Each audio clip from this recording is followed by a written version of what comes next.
behind you. I said, take down everything that stands in your way. Don't stop believing it'll work out again, my friend.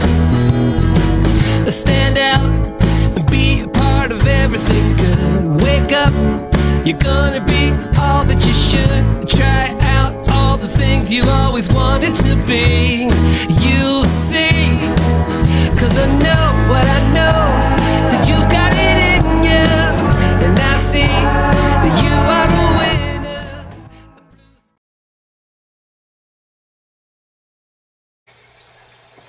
It's funny when you realize that you never stop learning lessons in life.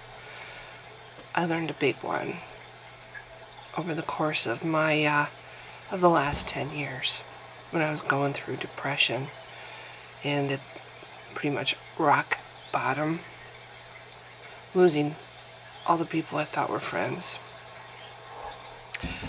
I learned a painful lesson about how shallow and judgy and what a bitch I was in my early 20s. I was a Christian back then too, so you know, hey, this was me in my heyday of Christianity. I could say, well, it's because my husband was that way and it rubbed off, and it would be, in a way, it would be true. But at the same time, I didn't have enough backbone to be my own person. I wanted to be whatever impressed him. This is actually a video about a friend of mine who I didn't know was a friend until about 8 years ago.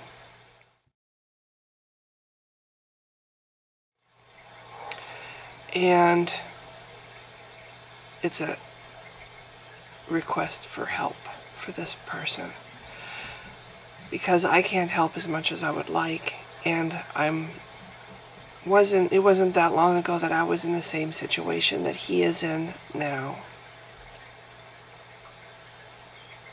worrying every day about whether he's going to be able to keep his home. The story goes, I knew both Keith and Dana before I married my husband. Well, at the time I was dating him, I knew Keith and Dana. And to be frankly honest, I didn't like Dana very much.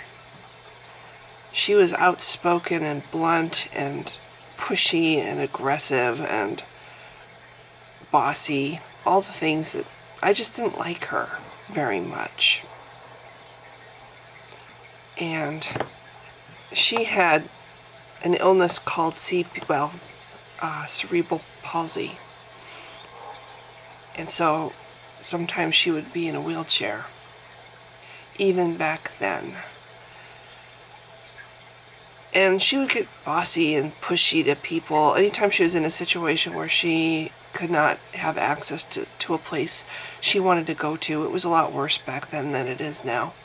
You would hear her voice ringing down the halls as she would proudly, well, not proudly, indignantly point out her rights to have the ability to be able to go where she wanted to go.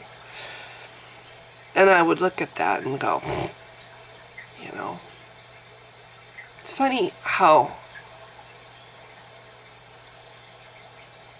you think you're an adult, you're in your 20s, you walk around, you think you're an adult. And then you look back at that time years later and you have to cringe at how little you knew, really. I didn't know this person. I just judged her from superficial whatever. I never bothered to talk to her or get to know her. Or Keith. Okay, fast forward to the present time, well, near present time, when I was at my worst, when I was going through this depression. Dana was going through the advanced stages of her illness. She was suffering from all manner of things. because of CP and complications of CP. She was on medication. The medication made her difficult to deal with. And there was Keith. He had married her when they were young, and he was still by her side. And Dana was in pain every day and dealing with a great deal of physical challenges. And I got an email, or it could have been several emails from Dana. She even gave me her phone number and asked me to call her if I needed somebody to talk to. This was coming from a woman that I pretty much despised when I was in my 20s. She told me she actually admired me. She told me that she thought she was actually jealous of me because she thought I was beautiful. And she was jealous. This is, of course, way back when I wasn't old. But even back then, I don't think I was beautiful. But she thought I was, and she was jealous. I never thought that. I mean, I never knew that. I never knew she had those feelings, or that she looked at me like that, or I didn't know that all that time ago, when I was looking at her, with, just now I'm embarrassed at how I was looking at her. She was looking at me like I wouldn't mind being her friend. She's probably wondering, why doesn't she ever talk to me? I think she's really, I'd love to know her. It's probably what Dana was thinking, but I didn't know. And I never bothered to learn about her or find out who she was as a person. So there I was in the pit of depression, and she was dealing with way more reasons to want to kill herself than I had every day. This free spirit inside, shackled to a body that was just getting worse and worse and worse as the years went by. She writes me and is offering me her shoulder to cry on, a little support. I had all these people that I thought were friends, actors, successful people, who did a vanishing act the moment I really needed somebody to care. And here was Dana, probably somebody they would never look twice at, who was in considerably worse straits than me, offering me her care and her support, offering me her friendship. I was a little bit,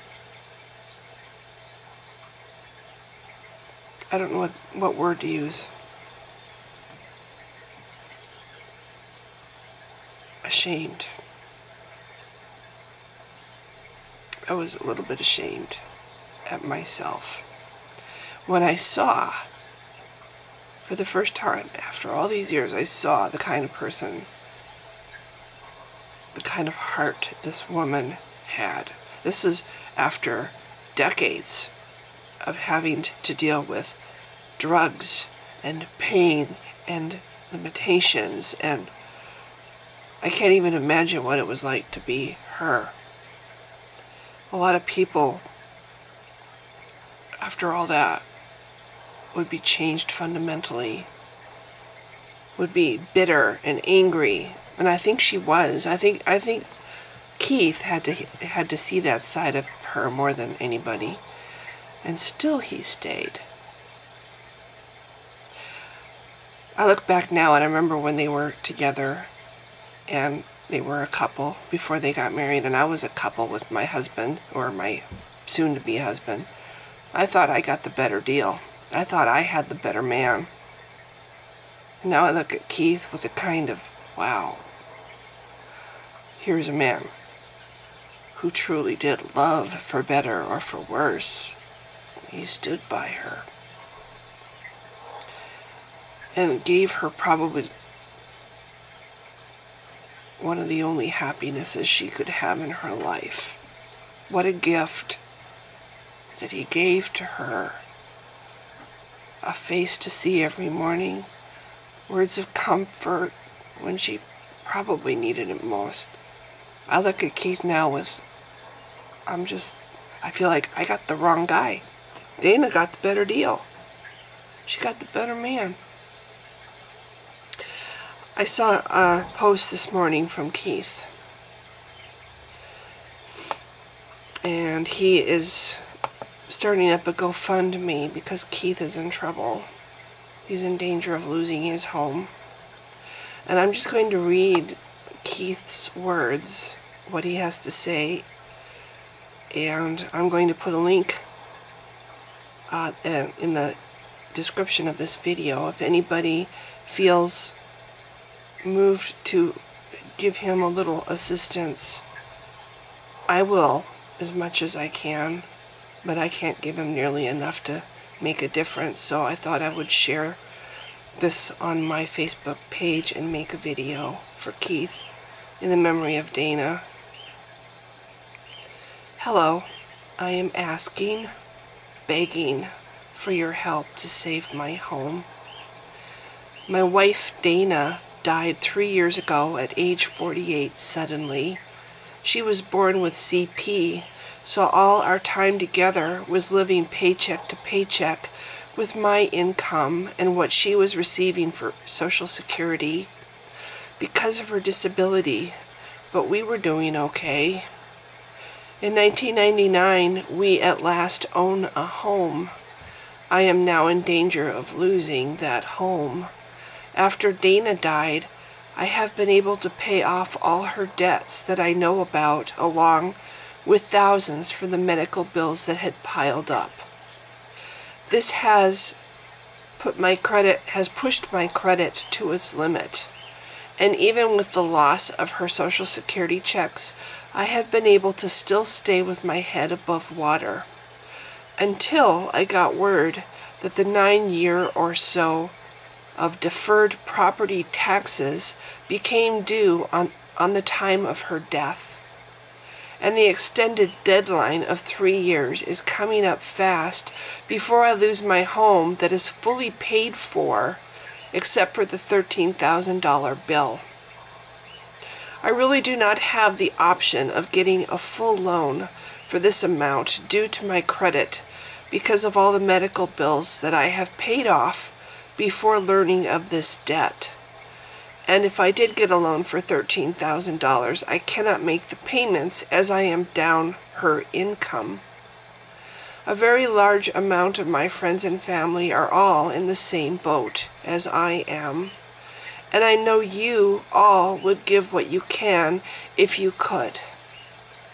I do ask if you or anyone you know that can help with any amount, please help. And thank you. If you cannot, I fully understand, as I too am not in a position to help much if the roles were reversed. Some of you have mentioned some groups that do donate to causes like mine, so I do ask you to please pass this link on to them, as I do not know these groups. Any amount will really help, as it will reduce the total. The lower it can get, the better chance I have of saving my one and only home. Thank you for all your consideration. Keith Marshall. Looks like he created this on September 12th, and so far he has $360 contributed, raised by 9 people in 6 days. I just wanted to share this to do the best I can do to help Keith in memory of his wife, who I never got to know, a friend that I missed out on having, who, judging by her actions when I was in the depths of depression, was somebody I probably would have really been blessed to know. But because of the superficial way I thought back then, because of my immaturity that I was back then, I missed out. I missed out on knowing Dana. I missed out on having her for a friend. Somebody who had this man by her side through all. I'm sure there were hospital stays and really dark times, and he stayed by her side. And this is why I feel moved to share this, to share his request as much as I'm able. So I have, and again the link is below, if there's anything any of you can do to help, even just a little, I would appreciate it. And I know Keith would appreciate it. I think there's a lot of awesome atheists out there. I think atheists